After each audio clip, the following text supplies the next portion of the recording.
నాకు back pains, కాలు తిమ్మిర్లు, నడవలేకపోతుంటుంది. Doctor explain చేశారు. బయట పేషెంట్ కూడా అడిగాను. తేజస్ గారు ట్రీట్ చేసిన తర్వాత మీకు ఎలా అనిపించింది? 90% నొప్పి తగ్గింది. నా పనులు చేసుకోగలను.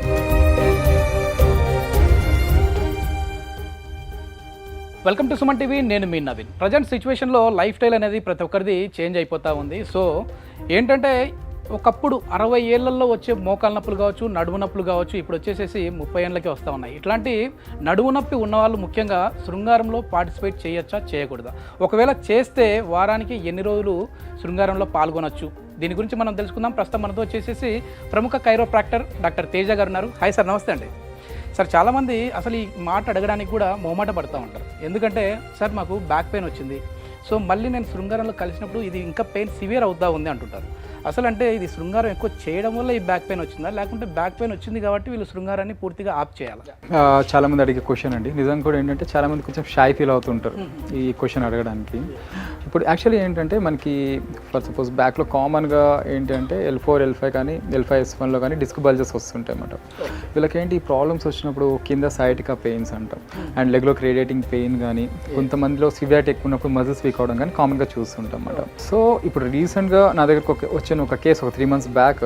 సో ఇదే క్వశ్చన్ అనమాట వాళ్ళు అడగడం కూడా మనకి. సో అక్కడ ఏంటి అంటే ప్రాబ్లము, మ్యారేజ్ అయ్యి 6 months అయింది, ఆయన ఒక 2 monthsకి స్టార్ట్ అయింది. అంటే ఇంతకుముందు బిఫోర్ ఉండేది ఆ డిస్క్ బల్జ్ అనేది. సో ఆయన తర్వాత కొంచెం సివియారిటీ అనేది పెరిగింది. మేబీ వాళ్ళ ప్రొఫెషనల్ స్ట్రెస్ కావచ్చు, మేబీ ట్రావెలింగ్ ఎక్కువ ఉంటుంది, సో దానివల్ల కావచ్చు. సో ఇక్కడ రూట్ కాజ్ ఏదైనప్పటికీ కూడా ఆ ప్రాబ్లం ఏంటంటే డిస్క్ బల్జ్ అనేది ఉంది అన్నమాట. ఇక్కడ మేము ఇచ్చిన అడ్వైస్ ఏంటి అంటే సెక్స్లో పాల్గొన్నప్పుడు ఎటువంటి ఇబ్బంది లేదు, అంటే పెయిన్ పెరగట్లేదు అండ్ రేడియేటింగ్ లేదు అంటే చేయొచ్చు, ఇబ్బంది ఏం లేదు అన్నమాట. ఎందుకంటే దీని వెనుక ఒక సైంటిఫిక్ రీజన్ కూడా ఉంది. మనం ఇది సెక్స్ చేసినప్పుడు ఏంటంటే బ్రెయిన్లో ఎండార్ఫిన్స్ అనే హార్మోన్స్ రిలీజ్ అవుతాయి. వీటిని మేము ఇంటర్నల్ ఓపియాయిడ్స్ అంటాం. ఇంటర్నల్ ఓపియాయిడ్స్ అంటే స్ట్రాంగ్ పెయిన్ కిల్లర్స్ అని అర్థం అన్నమాట. ఇదేం చేస్తాయి, నిజంగా అయితే పెయిన్ కంట్రోల్ చేస్తాయి, అంటే మనకి ఎటువంటి ఇబ్బంది లేకుండా చేస్తాయి. సో లేదు ప్రాబ్లం ఉంది అంటే మాత్రం ఆ ప్రాబ్లం అనేది ఫస్ట్ తగ్గించుకున్న తర్వాత పాల్గొనడం అనేది మంచిది అన్నమాట. అదర్వైజ్ ప్రాబ్లం ఉంది ఎక్కువ అవుతుంది అన్నప్పుడు దాన్ని అవాయిడ్ చేయడం మంచిది, లేదు అంటే చేయడం వల్ల బెటర్. ఎందుకంటే మనకి ఇంటర్నల్ ఆపియాయిడ్స్, ఎండార్ఫిన్స్ అనే హార్మోన్స్ రిలీజ్ అయ్యి పెయిన్ కిల్లర్ లాగా పనిచేస్తుంది అన్నమాట. సో అప్పుడు ఏంటంటే ఈ పెయిన్ కొంచెం కంట్రోల్ అయ్యే ఛాన్సెస్ కూడా ఉంటాయి మనకి చెప్పాలంటే. దీని వెనుకున్న సైంటిఫిక్ రీజన్ ఇది మనకి. వాళ్ళ బాడీ మీద డిపెండ్ అయింది అంటారు. అంటే డిపెండ్స్ అన్నమాట అందరికి, అంటే ఆ ఇంటెన్సిటీ మీద డిపెండ్ అయి ఉంటుంది ఆ పెయిన్ అండ్ అక్కడ వచ్చే ప్రాబ్లం బట్టి. ఆ డిస్క్ ఎక్కడి నుంచి బయటకు వచ్చింది అంటే బల్జ్ ఎంత ఉంది, అందులో డిస్క్ ఎక్స్ట్రూషన్స్ ఉంటాయి, ప్రొట్రూషన్స్ ఉంటాయి, అండ్ ప్రొలాప్స్ అంటాము, లిస్థెసిస్ అంటాము. ఏ టైప్ ఆఫ్ డిస్క్ పెయిన్ వస్తుంది, ఆ స్పైన్లో ఏ టైప్ ఆఫ్ పెయిన్ ఉంది, సో దాని మీద డిపెండ్ అయి ఉంటుంది. అంటే వాళ్ళకి ఎటువంటి ఇబ్బంది లేదు చేసేటప్పుడు అంటే చేయమని చెప్పచ్చు.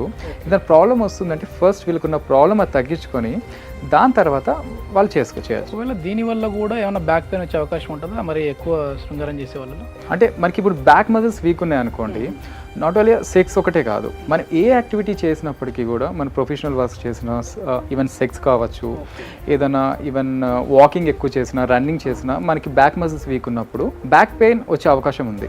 మనకి ఎలా అయితే బ్యాక్ పెయిన్ వస్తుందో అంటే వాళ్ళు ప్రొఫెషనల్ స్ట్రెయిన్, అంటే కొంతమంది హ్యాండ్తో చేసే మూమెంట్స్ ఎక్కువ ఉంటాయి ప్రొఫెషనల్, ఇప్పుడు మెకానిక్స్ ఉంటారు, అలానే సమ్ డ్రిల్లింగ్ వర్క్స్ ఉంటాయి, నెక్ మజిల్స్ వీక్ ఉన్నాయి, షోల్డర్ మజిల్స్ ఉన్నాయి, షోల్డర్ పెయిన్ కానీ నెక్ పెయిన్ వచ్చే ఛాన్సెస్ ఉన్నాయి.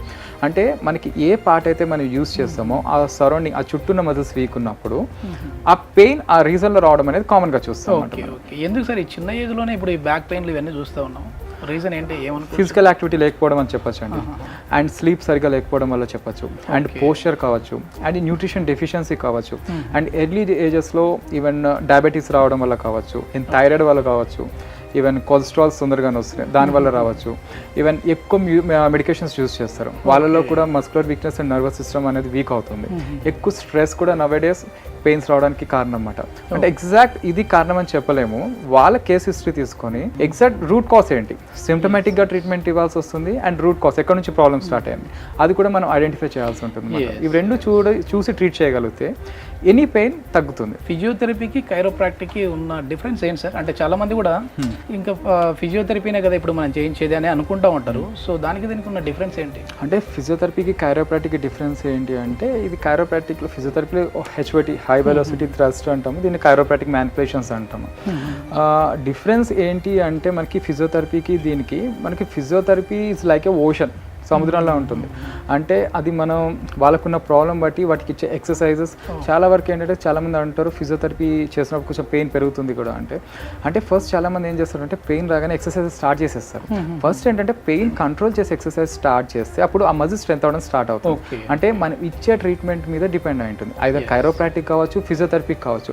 అంటే దేనికి ఉండే వాల్యూ దానికి ఉంటుంది, ఫిజియోథెరపీ కానీ కైరోప్రాక్టిక్ కానీ.